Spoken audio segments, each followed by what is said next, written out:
Tuhan adalah gembalaku, takkan kekurangan aku.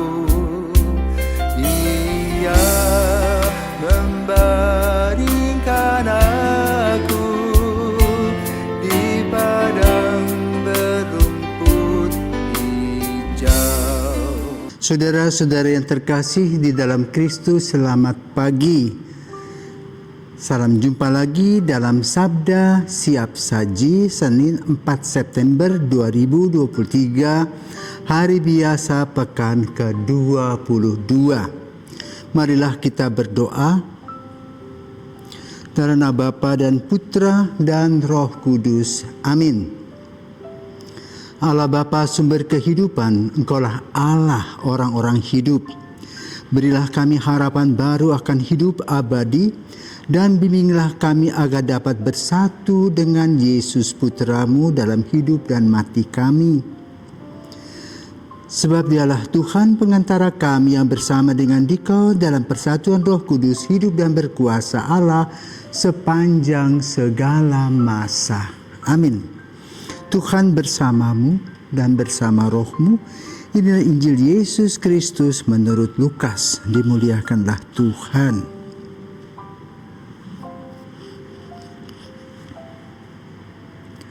Sekali peristiwa, datanglah Yesus di Nazaret, tempat ia dibesarkan. Seperti biasa, pada hari Sabat ia masuk ke rumah ibadat. Dan Yesus berdiri hendak membacakan kitab suci, maka diberikan kepadanya kitab Nabi Yesaya. Yesus membuka kitab itu dan menemukan ayat-ayat berikut.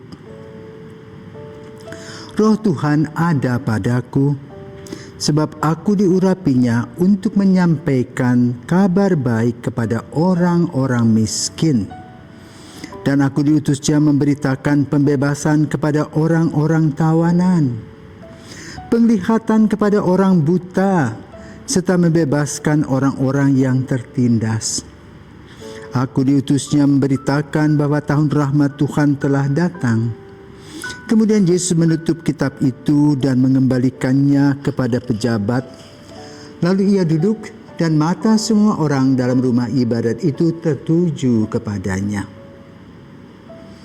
Kemudian Yesus mulai mengajar mereka, katanya, pada hari ini genaplah ayat-ayat kitab suci itu pada saat kalian mendengarnya. Semua orang membenarkan Yesus. Mereka heran akan kata-kata indah yang diucapkannya. Lalu mereka berkata, bukankah dia anak Yusuf? Yesus berkata, tentu kalian akan mengatakan pepatah ini kepadaku, hai tabib, sembuhkanlah dirimu sendiri. Berbuatlah di sini di tempat asalmu ini. Segala yang kami dengar telah terjadi di Kapernaum.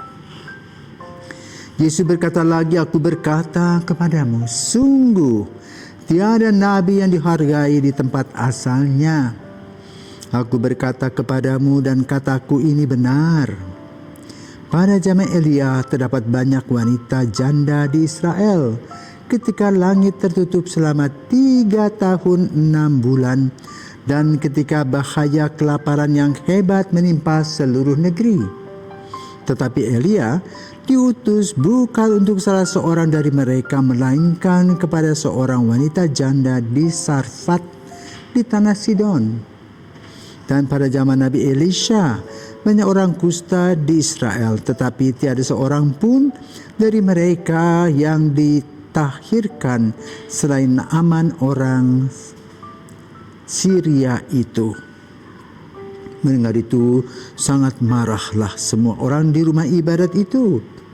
Mereka bangkit lalu menghalau Yesus keluar kota dan membawa dia ke tebing gunung tempat kota itu terletak untuk melemparkan dia dari tebing itu. Tetapi Yesus berjalan lewat tengah-tengah mereka lalu pergi. Demikianlah sabda Tuhan, terpujilah Kristus. Saudaraku terkasih, apa konteks Injil pada hari ini?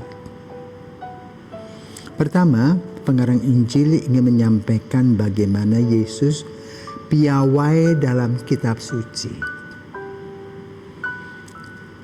Apakah ujuk-ujuk Yesus tahu kitab suci? Tentu tidak. Maka lalu kita harus menganalisa dan mengevaluasi kembali kehidupan Yesus ketika remaja. Yusuf dan Maria adalah keluarga yang saleh, yang bisa membaca tulis rupanya dan membaca kitab suci. Inilah kelebihan orang-orang Yahudi. Membaca, menulis, itu berhitung, itu hal yang harus dikuasai oleh penduduk mereka. Sejak kecil mereka harus belajar baca, berhitung. Itulah dasar untuk menjawab arti hidup. Terutama harus tahu kitab suci. Bahkan kalau bisa sudah membaca kitab suci sampai khatam, artinya selesai. 5 Pentateuch, 5 kitab suci Pentateuch itu. Bersama juga bacaan nabi-nabi. Itulah pendidikan keluarga yang hebat. Menanamkan nilai-nilai sehingga anaknya mempunyai karakter sebagaimana Yusuf dan Maria, mengajarkan bagaimana membaca kitab suci sehingga dalam usia yang relatif muda Yesus faham tentang kitab suci. Yang kedua, dalam perjumpaan kita pada hari ini, Yesus membuka pikiran hati orang dengan membaca apa? Roh Tuhan ada padaku, sebab aku diurapinya untuk menyampaikan kabar baik kepada orang-orang miskin. Miskin di sini artinya apa? Tidak tahu menahu tentang kitab suci, maka perlu diterangkan bahwa Allah itu Sang Pencipta, juga pemelihara, pemberi kasih. Kabar baik. Aku diutusnya memberitakan pembebasan kepada orang buta serta membebaskan orang-orang yang tertindas. Orang buta adalah orang yang terbatas. Orang tertindas adalah hak-haknya yang diambil, dikebiri. Maka orang buta harus dicelikan, artinya bisa melihat sekeliling hidupnya itu. Betapa indahnya hidup ini di mana matahari terbit dan pada waktunya terbenam, tetap indah. Sunrise dan sunset. Juga orang-orang tertindas, orang yang harus sadar akan hak-hak mereka. Itulah tugas Yesus. Dan tata nilai ini sudah ditanamkan dalam keluarga Yusuf dan Maria. Hal lain yang disampaikan oleh Yesus adalah bahwa tahun rahmat Tuhan telah datang. Artinya bahwa hidup kita ini penuh dengan anugerah. Kita diberikan oleh Tuhan kesempatan boleh mengisi hidup kita dengan baik, mulai dari pagi sampai malam dan terus berikutnya. Kita boleh merencanakan sesuatu yang indah. Kadang-kadang ada hambatan-hambatan, tetapi langkah-langkah kita tetap harus ringan di dalam Tuhan. Ya. Tetapi kemudian Yesus juga mengkritik orang-orang tua. Ya.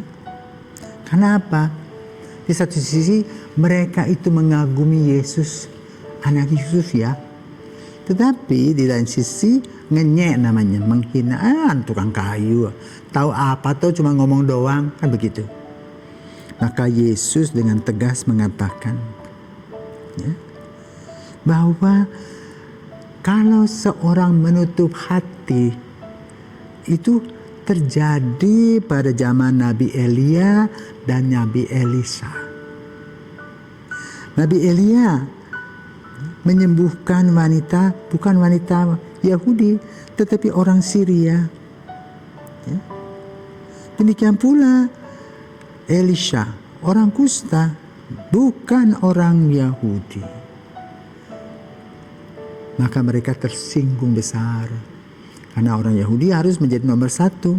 Tetapi Yesus ingin mengajarkan kepada mereka, jangan sombong. Apa sih yang dipamerkan dengan kepunyaanmu, kesombongan? Hidup ini cuma pinjaman Tuhan aja kok repot. Maka saudaraku terkasih, pagi ini mari kita sadari. Yang pertama tadi, ya, Yesus ingin memberi yang terbaik kepada setiap orang yang buta, yang tertindas. Tapi juga mengkritisi sikap kita yang arogan. Ya. Semoga di bulan kita suci ini, kita semakin hari semakin menyadari bahwa kita punya kekurangan, tetapi juga diberikan oleh Tuhan kelebihan. Dalam hal kekurangan mari kita perbaiki, dalam hal kelebihan janganlah kita sombong, tapi berbagi. Selamat pagi.